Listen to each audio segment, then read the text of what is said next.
We talking about turkey burgers and what else? They are pretty good. They are really good. They're not though. I'm going on number 5 today. I think everyone's keeping count. I think Tre'Davious just said 11. That sounds like a problem. He's been doing arm curls and tricep pushdowns because his arms look like he's been trying to get like the most jacked up. I don't know. Maybe you should ask him. I don't know. Bring him out here. We'd love to talk. All right. I'll see if he can. Micah, the defensive line batted down some passes today. How are they making your job easier already through just a couple practices?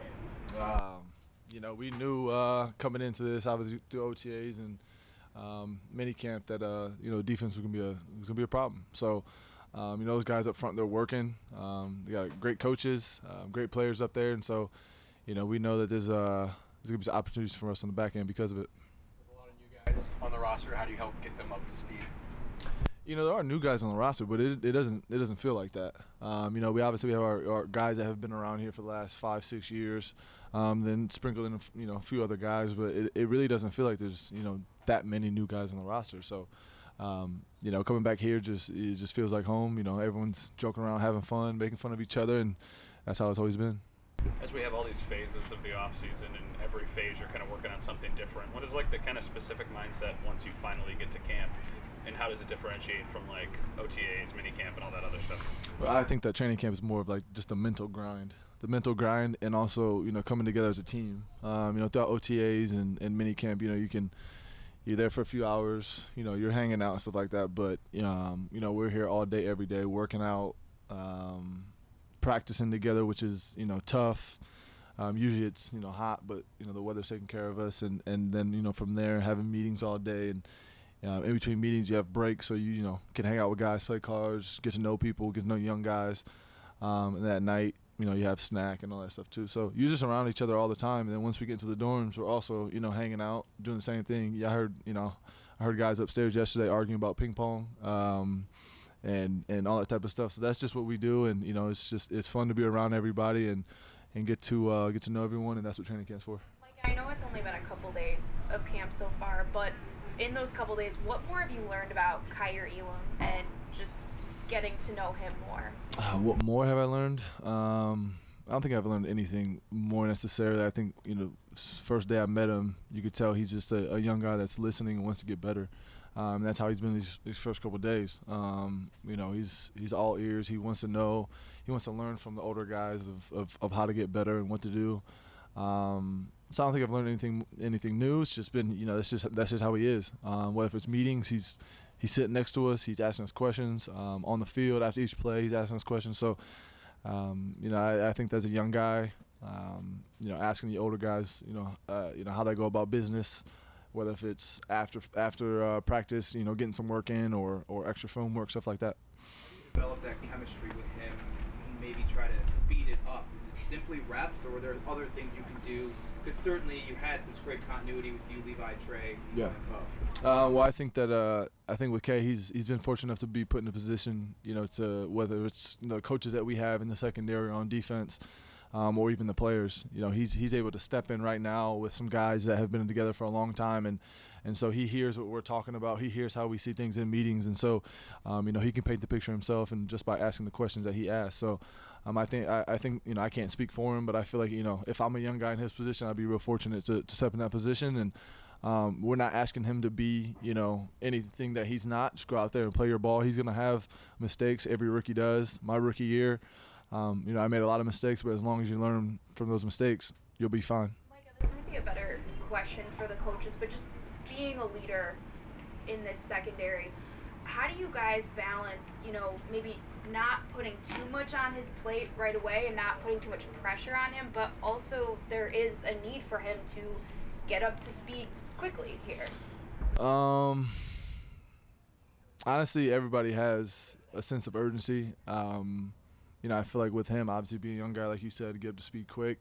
Myself playing at a high level like I've been able to do. Same thing for Poe, same thing for Travis, Taryn, everybody. So we all have our things that we have to work on. And I can honestly say when I step on the football field with those guys, I don't feel like I have to be anything I'm not. Just play my ball because I know they're going to take care of their business. So, it's kind of like the thing that calms me down when I get out there. So I think that same thing for him. Like, just go out there and play your ball, and know the defense. As long as you know the defense is going to put you in a position to make plays, and from there you got to win your one-on-ones. So that's just what we're telling them. You've played thousands of snaps with Jordan Poyer. What's it like when Jaquan's out there with you? It's obviously it's not 10,000 snaps, but Quan's been here for a while. He's been in the meetings with us. He's talked ball with us plenty of times. Obviously a great player also. So when he steps in, we don't skip a beat. We all learn from each other. We all talk as if it's just me and Poe out there. So Quan's really coming along. I think he has a lot to show in this this season, and I'm excited for him. You've played a lot of snaps behind Tremaine Edmonds. We just got a chance to talk to him. We always tend to ask him about splash plays, big plays. Is he capable of those, talent-wise? You know what his role is in the defense. Do you guys ever talk about things like that with him, or do you think it's coming for him? I feel like with Maine, obviously he's a sideline-to-sideline guy, can make tackles and all that type of stuff. I know that himself in past years he's talked about obviously catching the football and making plays that way, but working on the jugs and stuff with him. Even in these last couple of days in training camp, you could tell he's been doing that, and not just him, Milano too. Like we do the jugs a lot during the season, and they've kind of picked up on what we've been able to do. So I know those plays will come. You can't force them. You can't get out of position to try to make those plays. Just stay within the defense, and Maine's going to be a huge playmaker for us, like he always has been. Sean talked earlier about how difficult it can be for a guy like Knox or Edmonds going through the contract stuff for the first time. But for someone like yourself who's been through it a couple times, and Jordan going through it now for the third time, how much easier does that get? I think that at the end of the day, you always got to understand this is a business. We're all guys that have been playing football our entire life for the fun of the game, and then you get put in the position that you have to take care of your family, and you have to do what's best for yourself. It's a very awkward thing to be a part of. Not to mention, negotiations with your agent and all that type of stuff. It's kind of a weird situation to be in because we've never really been in that position for the first time, like you said, those guys. But at the end of the day, you kind of just got to put your head down and do what you've been doing your entire life, and that's just play football. Like, you can't really worry about that stuff. Your agent and guys in the front office are going to take care of it, so you can't really pay attention to it. How's your approach has been from addressing camp from your rookie year up to now? What's that approach been like for you? Well, rookie year, I was just trying to just survive. I was just trying to make it. I didn't really know anything. I was just out there just trying to make some plays. Now, I think I've developed a routine throughout the last couple of years to be able to put me in a position, come training camp, to mentally and physically get ready for football. And I still understand that it's a process. Now until the end of the season, it's a process. Like, I'm going to make mistakes now, even though it's year 10. I'm going to still make mistakes. But, I think that I'm able to pick up on them, a lot quicker just being in year 10. But, that was such a long time ago that it's hard to even remember half this stuff. But I was trying to survive then. Now I'm trying to make plays, continue to be in that process, and get the guys around me better. Is that competitive edge still the same as you? Yes, it is, 100%. It might even be worse. Just 'cause I know if football is a game you don't play for 30 years. And so I have that urgency now that and I told you guys this last year. I want to win a Super Bowl. A lot of my friends have rings. I see guys that I work out with that have rings, and I'm competitive. I feel like I work harder than those guys, and they got rings, so I feel like I should have one. So, what was that? Which friend is most eager to show you the ring? I'm not gonna put guys on blast. I'm not gonna put guys on blast, but there's a few guys that have some rings that aren't afraid to talk about it, and just the whole experience. And I understand it. I know that if when one day I get one, I'm not gonna shut up about it either. So I understand. What's your advice to the young guys once the pads go on? Your tempo picks up and it gets more serious. It's football. We've all played football our entire lives. It's football. Just go out there and use your hands, play smart, good eyes still, and do what you've been doing. It's nothing different. We see little parts of Trey's rehab, so we kind of get a little gauge physically where he's at. with your conversations, knowing how close you guys are, where is he at mentally with the progress and knowing that he probably wants to be out there week one, but you know, has to trust his body? I think Tre'Davious is also one of the most competitive people I've been around. Nothing but love for him. I see how hard he's working right now. I think it's, you know, I told you guys back in OTAs that I put every penny on Tre'Davious. I would bet on that guy any day of the week. Just, you know, I've seen how hard he works, but also it is a process. Like, I don't think anybody can, even myself coming to training camp, you can't step on the field day one and be, you know, first team all pro. You gotta build up to it. I think the same mindset for him. He's not gonna step on the field, you know, once he gets back and be, you know, the lockdown, shutdown corner. I hope he is. You know, I wouldn't be surprised if he did. But you know, I think it's gonna be a process for him also, and physically and mentally. So that's kind of the conversations we had. Was that offensive pass interference on Diggs yesterday when he was going against Cam Lewis? Yeah, it was.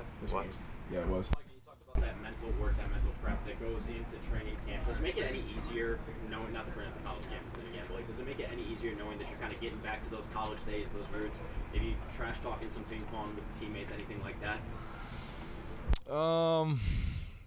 You're saying does it make camp easier? A little bit, yeah. You know, camp is, like I said, a mental grind every year. You can't really, you're not going to be able to prepare for it during the off season for camp. So I don't think it makes it any easier. At the end of the day, it's fun to come out here and compete. And as long as you're competing, whether if you're winning or losing, we're all learning, trying to get better. So I don't think it makes it any better. We talk a lot about Kaiir, but obviously a guy you're familiar with, Dane Jackson, Sean McDermott have been highly complimentary of him. What have you seen from Dane? Always willing to work. Another guy that's in our secondary that just is just willing to work and willing to get better. He's asking questions every day also, and you know, kind of a guy that doesn't get a lot of praise and all that. But you know, I think as a person, as a player, definitely nobody better. I love Dane for what he's able to do for this football team, and he's going to continue to compete and go out there and be himself. That Tim Settle is a pretty fun, loud guy. Where does he fall on like the Isaiah McKenzie scale of loud and fun? Oh, that's a tough question.